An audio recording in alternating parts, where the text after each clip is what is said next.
welcome to the update. I'm Eleanor Quirk.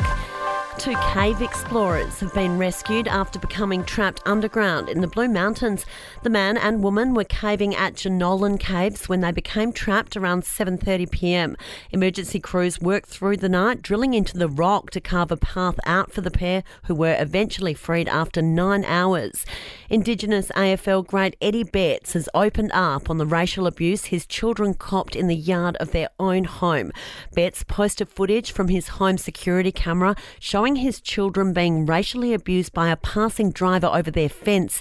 He says it's had a huge effect on him and the family. I think this one hits a lot harder than all the racial abuse that I've had over my years, and that's because it's directed at my kids with such hatred. More financial pain is on the way, with health insurance premiums set to rise. From April 1st, premiums will increase by an average of 3.03% after the federal government gave the green light to insurers approving the hike. Joel Gibson from Nine Saver says it pays to shop around. The government wants to encourage switching. There's this thing called portability in health insurance, and what that means is if you've served waiting periods with your current health fund and you switch to the same level of cover with a different health fund, you don't have to reserve those waiting periods. You take them all with you. And that includes a pre-existing condition. And most people, I think, don't know that. A lot of people feel like they're trapped. And as we enjoy the spoils of the Easter Bunny, we're being urged to keep a close eye on our pets. Chocolate toxicity peaks at this time of year, causing a variety of symptoms in dogs, including vomiting and seizures.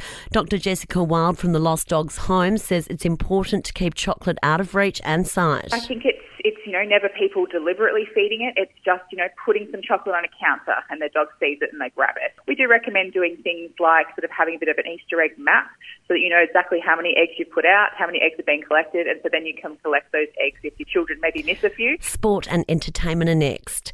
To sport, a nail-biter at Marvel Stadium with Essendon taking a 4-point win over St Kilda. Saints coach Ross Lyons says they were simply outplayed. We never felt safe, and then they did what they did. We knew coming in they're a pretty good clearance team. We got done around the ball, really simply, and then we asked for a bit of composure with our ball use. Every time we spread the ball, we looked super dangerous. Manly coach Anthony Seibold concedes they were beaten by a better side. The Sea Eagles went down to the Dragons 20-12 in Wollongong. You get what you deserve in this comp. It's a tough comp, right? So we've seen that with the results and performances. If you turn up and you're not at your best, you get what you deserve. And I felt like the Dragons were a better team tonight. To entertainment, and Hollywood actor Mark Wahlberg has thrown his support behind a campaign to save a Sydney golf course facing redevelopment. Mark Wahlberg here.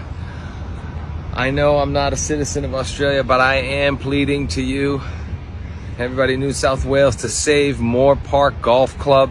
It's been here for over 100 years, and it's been giving people hundreds and hundreds of years of pleasure and joy. And Lizzo has left fans puzzled with an Insta post saying she's quitting. And that's the latest from the Nova podcast team. We'll see you again soon for another episode of The Update.